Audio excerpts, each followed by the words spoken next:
Morning husband கிளம்புனதுக்கப்புறம் கொஞ்சம் வேலைலாம் இருந்தது, அதெல்லாம் முடிச்சுட்டு மதியானம் உட்காந்து சாப்பிட்டேன். பொரியல், வறுவல், மாம்பழம் ஹஸ்பண்ட் வாங்கிட்டு வந்தாங்களா, அது கூட்டு எல்லாம் வச்சு சாப்பிட்டேன்னா செம்ம டேஸ்ட்டாக இருந்தது. உப்பு எல்லாமே கரெக்டு. நான் நார்மலாகவே உப்பு பார்க்க மாட்டேன்னா எல்லாத்துலேயுமே உப்பு கரெக்டாக இருந்தது.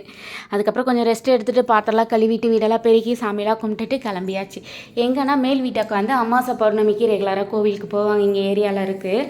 நானும் போயிருக்கேன், அந்த கோவிலுக்கு நிறையா வாட்டி போயிருக்கேன். அதே சமயம் வீடியோவும் எடுத்து போட்டிருக்கேன். ஆனால் அந்தளவுக்கு ஃபுல்லாலாம் எடுத்து போட்டதில்லை. இப்போ ஏப்ரல் மாதம் தான் கும்பாபிஷேகம் நடந்தது. கும்பாபிஷேகம் நடந்து இதான் ஃபஸ்ட் டைம் கோவிலுக்கு போகிறேனே. கோவிலுக்கு போகிற வழியில் அபிஷேகத்துக்கு தேவையான பொருளும் யாகம் வளர்க்குறதுக்கு தேவையான பொருளும் வாங்கிட்டு போயிருந்தோம். அதாவது எல்லாத்தையும் தனித்தனியாக அந்தந்த இடத்துல வச்சிடணும். பூ, அதுக்கப்புறம் கற்பூரம், பால் எல்லாமே கொடுத்துட்டோம்னா அவங்க கட் பண்ணி எல்லாமே ரெடி பண்ணி வச்சுருவாங்க. அதுக்கப்புறமா வாங்கி போன நெய் யாக குண்டாட்டனை வச்சிடணும்னா ஐயர் யூஸ் பண்ணிப்பார். அப்புறம் மிளகா யாகம் தான் பண்ணுவாங்க. மிளகாவையும் வாங்கி கொடுத்தாச்சு. மிளகா வாங்கி கொடுக்கும்போதே தெரிஞ்சுக்கணும் பிரத்யேகா தேவி அம்மனுக்கு தான். பேலன்ஸ் வந்து நெக்ஸ்ட் வீடியோவில் பார்க்கலாம். பை.